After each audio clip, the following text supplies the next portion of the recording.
کارکای خاص از الماس است، الماس های اصلی افریقایی است، به دو تراش از رم تراش بگیر تراش ده طلا است، ایار طلایش هم 18 است، طلای سفید. بسیار عالی. فعلا ما گوشواره و گردن بندش جدا کردیم برتون. اینا باز انگشتر هم داره و برادر یا خواهر ما که بخواین انگشترشان بیارن انگشترشان موجود است. باز زنجیرم دارم رخ. زنجیر هم داره بله. بسیار عالی. قیمتش؟ قیمت از $2900 است امروز زنجیرش. ماشاءالله قیمت مناسب هم داره. بله نیم سیت است اینا دیگه، باز میشه استفاده روزمره و اینا رو هم دخوان استفاده کنه. این بسیار. سیته که ما رو هم سیت زمرد است.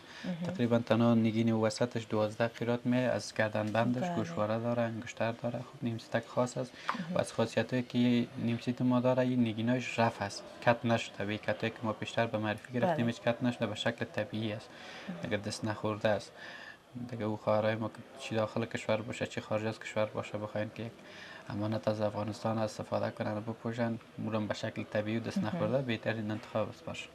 واقعا بسیار جالب هم معلوم میشه، یک چیز خاص هم است. بله. و 4 پیس است همراه انگشترش. قیمتش؟ قیمت از این با $3900 است. $3900. بله. بسیار خوب. و میایم طرف از این سیت که می رنگش دیگه بسیار خاص است. بله این هم نیم سیت یاقوت است. یاقوتش مکمل از چکدلک است، ده طلا است، ایار طلایش 18 است. از اون سیتایی است که زیاد پرچلایش نیست، الماسکاری نشده، ساده است. برای خانمایی که بخواین یک چیزی که نسبتا ساده تر و سنگین تر استفاده بکنن این بس انتخاب مناسب است برش. واقعا بسیار مقبول است. رنگ بسیار خاص داره همی یاقوتاش. بله رنگش بسیار رنگی که پر رنگ خاص است. قیمتش؟ قیمت از این باز $2400 است. $2400. بسیار خوب. و میایم طرف از این سیت که یک چیز ما خاص است. بله این هم انگشتر هم داره.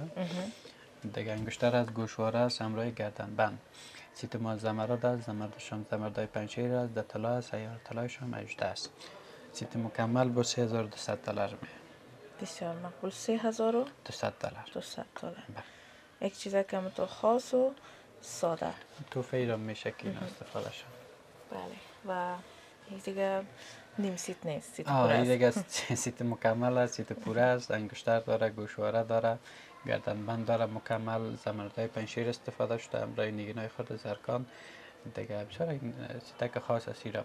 بله. و نگفته نمانه زمردایی که دیگه ما استفاده کردیم اکثریتش یا میشه گفت که تماما کلگیش تقریبا به یک رنگ است. بله. به یک پوکی از زمردایش نیست که یکیش کم رنگ باشه یکیش پر رنگ باشه. زمردای پنجشیر سرتیفیکیت دار با زمانه. بسیار در رکاب طلا سیار طلای زیبا 14 است. قیمتش باز $4500 سیت مکمل. $4500. بسیار عالی.